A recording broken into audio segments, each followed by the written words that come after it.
शहराच्या मध्यवर्ती आणि गजबजलेल्या पोलंडपेठ परिसरात गुरुवारी मध्यरात्रीनंतर घडलेल्या धाडसी चोरीच्या घटनेने संपूर्ण शहर हादरला। अज्ञात चोरट्यांनी अत्यंत नियोजनबद्ध पद्धतीने एका बँकेचं एटीएम मशीन उखडून नेऊन त्यातील सुमारे 7 लाख रुपयांची रोकड लंपास केली आहे। या प्रकरणी जळगाव शहर पोलीस ठाण्यात अज्ञात चोरट्यांविरोधात गुन्हा दाखल करण्यात आला। या धाडसी चोरीमागे चोरट्यांना पूर्वनियोजित कट असल्याचं प्राथमिक तपासात समोर आलं।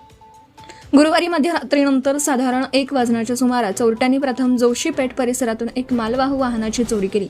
हे वाहन चोरी करून त्यांनी थेट पोलंड पेठेतीलच सत्यम प्लाझामधील इक्विटास स्मॉल फायनान्सचं एटीएम केंद्र गाठलं। रात्री 1:45 सुमारास एक चोरटा तोंडावर रुमाल बांधून एटीएम केंद्रात प्रवेश करताना दिसतोय। त्याने अत्यंत कौशल्याने आणि वेगाने एटीएम मशीनला मजबूत दोरखंड बांधला। त्यानंतर बाहेर उभ्या असलेल्या मालवाहू वाहनाला हा दोर जोडण्यात आला। काही क्षणातच वाहनाला जोरात हिसका देण्यात आला आणि एटीएम मशीन जागेवरून उखडून खाली कोसळला।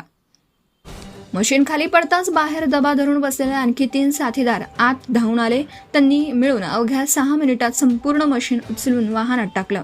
रात्री 1:31 सुमारास हा संपूर्ण प्रकार पूर्ण झाला आणि चोरटे भुसावळच्या दिशेने फरार झाले।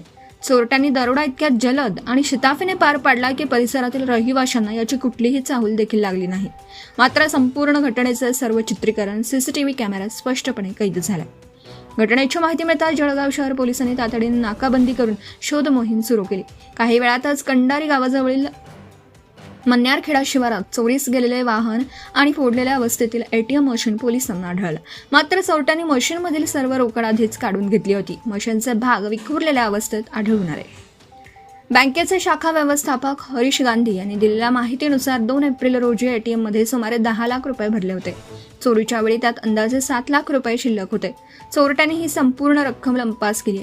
तसेच एटीएम मशीनचं सुमारे 2.5 लाख रुपयांचे नुकसान झाले असून एकूण नुकसान 9,50,000 रुपयांपर्यंत पोहोचला। या घटनेमुळे एटीएम केंद्राच्या सुरक्षेवर गंभीर प्रश्न उपस्थित झालेत।